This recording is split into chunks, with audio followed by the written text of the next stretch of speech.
হিঙ্গলগঞ্জ ব্লকের এমএসকে ও এসএসকে অবসরকালীন পেনশনের দাবিতে বিক্ষোভ শিক্ষক শিক্ষিকাদের। হিঙ্গলগঞ্জ ব্লকের এসওকে এসকে এমএসকে এর শিক্ষক শিক্ষিকাদের মূল দাবি তাদের অবসরকালীন পেনশন রাজ্য সরকার দিচ্ছে না।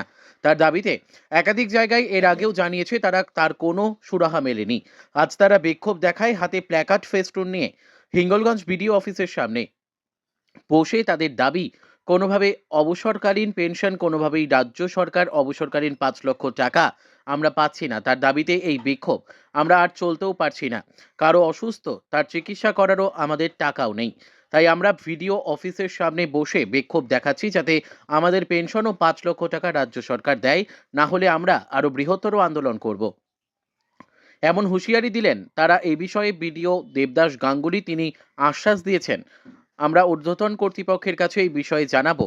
এদিন ছিলেন রাজ্য কমিটির সভাপতি নবকুমার মুখার্জি, ব্লক কমিটির সভানেত্রী মীরা ঘোষ, সম্পাদিকা বীণা সিনহা, সুলতা বিশ্বাস সদস্য, একাধিক শিক্ষক শিক্ষিকারা।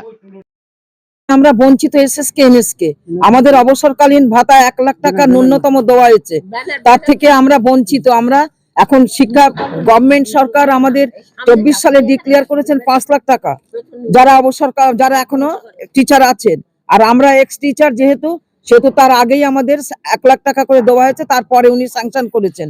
এটা কেন হবে, সেই জন্য তার বিরুদ্ধে আমরা আজকে বিডিও অফিসে জমায়েত হয়েছি এবং ডেপুটেশন দিচ্ছি। মাননীয় বিডিও সাহেব আমাদের এইটা সানন্দে গ্রহণ করেছেন এবং উনি বলেছেন যেটা জেলায় পাঠিয়ে দেবেন। আপনার নাম? আমার নাম মীরা ঘোষ। আপনারা বিক্ষোভ দেখাচ্ছেন কেন? আপনারা বিক্ষোভ দেখাচ্ছেন কেন? আপনাদের দাবি কি? আমাদের দাবি 5 লাখ টাকা দিতে হবে। তার জন্য কি আপনারা বিক্ষোভ দেখাচ্ছেন? কোথায়?